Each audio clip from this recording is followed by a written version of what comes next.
What's going on, everyone? I'm back with a video. I'm going to be doing something a little bit different today. So today I'm going to be doing a review. I'm going to kind of make a journey going from this point on, right? Something I haven't really done before, something a little bit out of my range, I guess you could say. And that's going to be a manga review. Nerdy, but it's for a manga that I am, very synced with at the moment. And that manga is called Berserk. So, if you don't know what Berserk is, I am going to say this. I suggest you go and read these mangas for yourself. You can probably find this free online. I personally just buy it, the actual manga volumes, and I'm just going to go through it that way and read them. You can get them on Amazon. I think they're like £9 each. I don't know about everybody across the pond or wherever live. I don't know how much it's going to be for you, but over here, like £9 a volume. I'm going to be going through my little journey. Now, I watched the Berserk anime, the old 90s one, right? So I watched this one. I have it on Blu-ray. You can get it on Amazon too, or eBay or whatever. This is like a real sick cover art, like a collector's edition kind of thing. This is of the old 90s anime. So, the old 90s anime I'm a really big fan of, even though there's only 25 episodes, they ended it after that. It's basically all about the Golden Age arc. Reading the mangas, I now kind of wish I didn't watch the anime, and I kind of just went straight for the manga. But, I mean, there you go. I mean, that's just life. I already know what's going to happen in the Golden Age arc, but reading the first volume kind of gave me inspiration to make this series, because it is completely different to what I thought it was going to be. So yeah, I mean, I don't know, I guess we'll just hop right into it. Berserk Volume 1 is awesome. And I'm not even going to lie to you, it is awesome. It's badass. There's a lot more, I'm not going to say nudity, but it's a lot more kind of like, in there, with the kind of it comes up with. I'm also going to say, this is spoiler video. I'm going to say these videos are spoilers, right? Only because I don't want to blockade myself off of anything that I want to say. But that doesn't necessarily mean that I will have spoilers. So, you know what I'm on about? It comes with each other. If I end up wanting to say something that has spoilers, I will. If there's no need to, then I won't. This whole first volume is completely different to what I thought it was going to be. So, reading it at first is just like in the anime. So, you start off, there's this, I can't even remember the guy's name, but he's this big snake dude. He's got his hands on a hilt, and he has blah blah blah. It's in this first episode of the anime.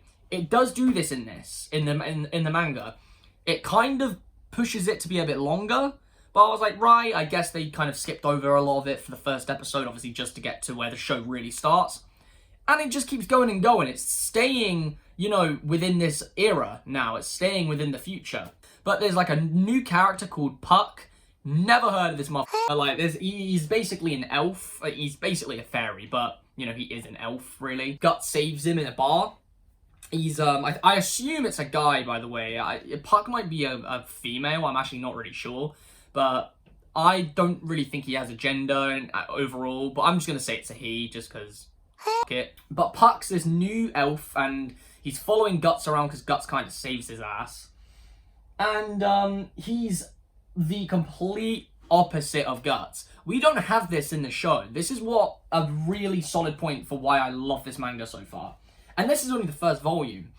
Puck is the complete counter opposite of Guts. And what I mean by that is Guts is a lonely, shadowy, man who stays to himself, doesn't want friends, is badass obviously as well. He's strong as shit.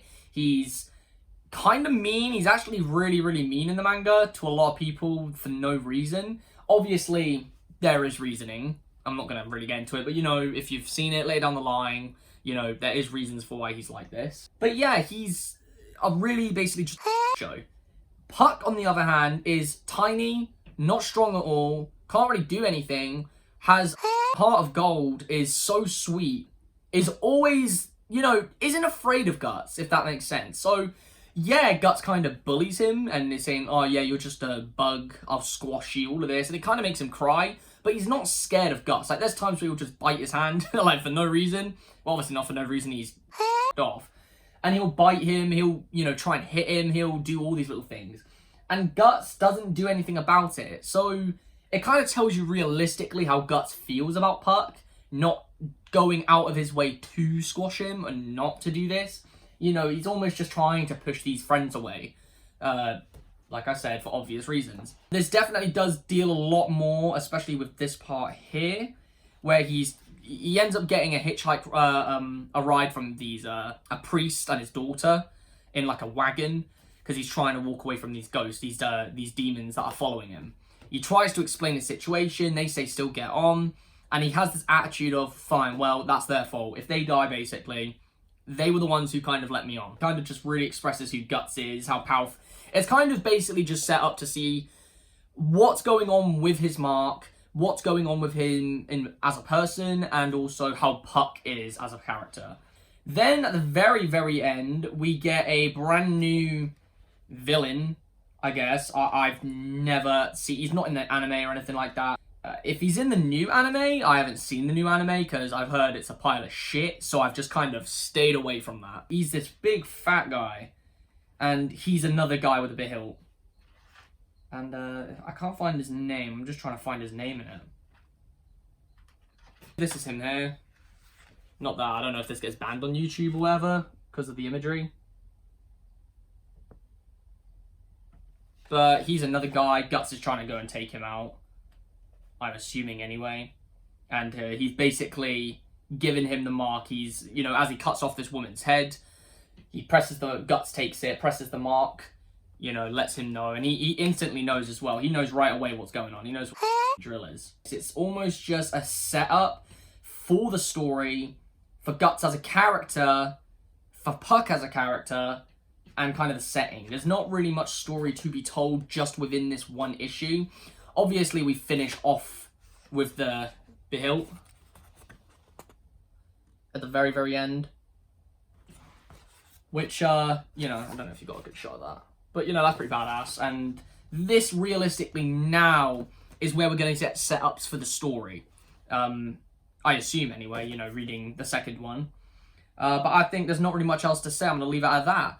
You guys like this video, make sure you subscribe. I'm going to make this a whole series. Really quick, really easy, you know, just a little kind of journey through my reading of Berserk. Anyway, guys, I'll come back with another video of Volume 2 later down the line. Joe Biden, Joe Biden, Joe Biden, Joe Biden.